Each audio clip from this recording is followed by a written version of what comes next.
Hello me lovely friend, কেমন আছো তোমরা? আশা করি তোমরা সবাই ভালো আছো। আমি আল্লাহর রহমতে ভালো আছি। আজকে আমি তোমাদের দেখাবো আমার বাসায় যে কয়টা কিটেন আছে সবগুলোকে গোসল করাবো, আর সেটাই আজকে তোমাদের সাথে আমি শেয়ার করবো। তো তোমরা দেখতে থাকো। প্রথমে নিয়েছি আমরা পুতুলকে। তো পুতুলকে গোসল করাতে এসে একটু পরে হঠাৎ মনে হলো তোমাদের সাথে শেয়ার করা উচিত। প্রথমে ওকে একটু ভিজিয়ে নিয়েছি, আর গোসল করার আজকে হচ্ছে হিমালয় শ্যাম্পু দিয়ে। তো আসলে দেখি আমরাও যেটা ইউজ করি ওকেও করি, কিন্তু আসলে বিড়ালের জন্য আলাদা শ্যাম্পু সাবান আছে, কিন্তু আমরা যেটাতে ইউজ করি ওরা সেটা ইউজ করাই আমার সব কিটেনগুলোকে। তো আজকে জাস্ট তোমাদের সাথে শেয়ার করবো যে কিভাবে ওদের গোসল করানো হয়। তো প্রথমে ওরে ভিজিয়ে নিয়েছি, তারপর শ্যাম্পু গায়ে লাগিয়ে দিলাম। তো এইভাবে করে হাত পা সুন্দর করে একটু ডলে ডলে দিব। মুখটা একটু লাস্টে দিতে হয়, প্রথমে দিব না। দাঁড়াও, এরকম করে না। ঠিক। তো আমি সুন্দর করে পরে শ্যাম্পু দিয়ে একদম এইভাবে করে পরিষ্কার করে নিয়েছি। গা থেকে সুন্দর একটা ফ্লেভারও আসবে শ্যাম্পু দেওয়াটার কারণই হচ্ছে এটা। আর আমার খুব কিউট আর শান্ত মেয়ে ও আমার। ও খুব চঞ্চল এরকম না, ও চুপচাপ খেলে। চুপচাপ খেলে আর ওরে ধরলে একদম পুতুলের মতো থাকে, যার কারণে ওর নাম দিয়েছি আমরা পুতুল। একটু বাচ্চাটার কাছে এইভাবে ধোয়াইতে হবে, শালীন হাগু করে। আমাদের হাগুরানি ও, আর আরেকজন হচ্ছে আমার হাগুরানি। হ্যাঁ, এত পরিষ্কার রাখি তারপরও নোংরা হয়ে যায় হাগুরানিরা। আর আমি হচ্ছে সরাসরি বেসিনে পানিতে গোসল করাচ্ছি, কারণ আমাদের ট্যাঙ্কির পানি গরম হয়ে গেছে কুসুম কুসুম। আর এই আমাদের গোসল করাতে হয় কুসুম পানি দিয়ে। আমাদের ট্যাঙ্কির পানিটা গরম থাকার কারণে আমি আর হচ্ছে আলাদা করে গরম করে নিই।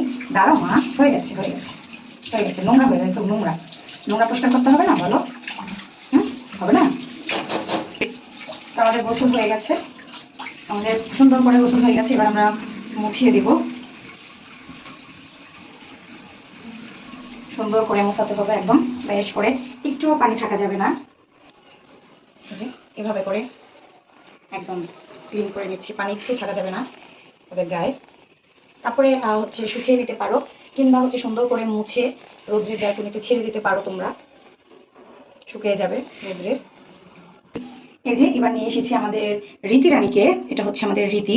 তো রীতিকে ফার্স্টে হচ্ছে আমরা একটু ভিজিয়ে নেবো। আর সে খুবই চঞ্চল, খুব দুষ্ট আর খুব চঞ্চল। তো খুব দুষ্ট আর খুব চঞ্চল হলে কি হবে, সে একা থাকতে পছন্দ করে, একা একা বসে থাকে সব জায়গায়, মানে ওর কাউকে লাগবে না। উনি রানী, এজন্যই ওর নাম রেখেছি রীতি রানী। একটু ভিজো, হ্যাঁ একটু ভিজো, তোমার আলগা ময়লাগুলো ছুটুক।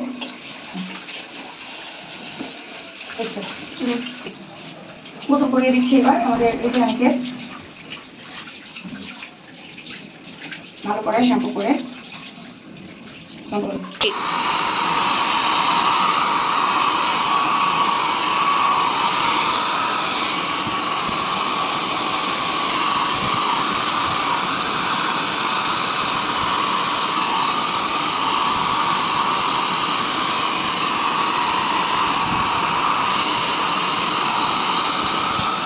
এবার ভালো করে আমি এই হেয়ার ড্রাই দিয়ে ওদের শুকিয়ে নিচ্ছি। এরপর দেখো আমাদের ফিওনাকেও গোসল করিয়েছি। ফিওনাকে গোসল করে ওকে ছেড়ে দিয়েছি, কারণ ও হচ্ছে রোদ্রে শুকাবে, ও হেয়ার ড্রাইয়ের নিচে বসবেই না। এবার হচ্ছে আমাদের পিওনাকেও গোসল করিয়ে দিচ্ছি। আসলে আজকে সিদ্ধান্ত নিয়েছি সবাইকে গোসল করিয়ে দিব। ওকেও ভালো করে মুছিয়ে দিয়েছি। এবার নিয়ে আসলাম আমাদের রায়াতকেও এবার গোসল করিয়ে দিচ্ছি ভালো করে, শ্যাম্পু ট্যাম্পু করে। রাত ম্যাও ম্যাও করছে, তো ওকেও ভালো করে গোসল করিয়ে দিলাম। আর দেখো কিভাবে তাকিয়ে আছে ডাউকের মতো, আমাদের সবচাইতে প্রিয়। ও হচ্ছে আমাদের সবচাইতে প্রিয়। তো এবার হচ্ছে ওকেও ভালো করে শুকিয়ে টুকিয়ে নিব, পরিষ্কার করে গোসল করিয়ে। তো এখানেই ভিডিওটা শেষ করছি। আল্লাহ হাফেজ।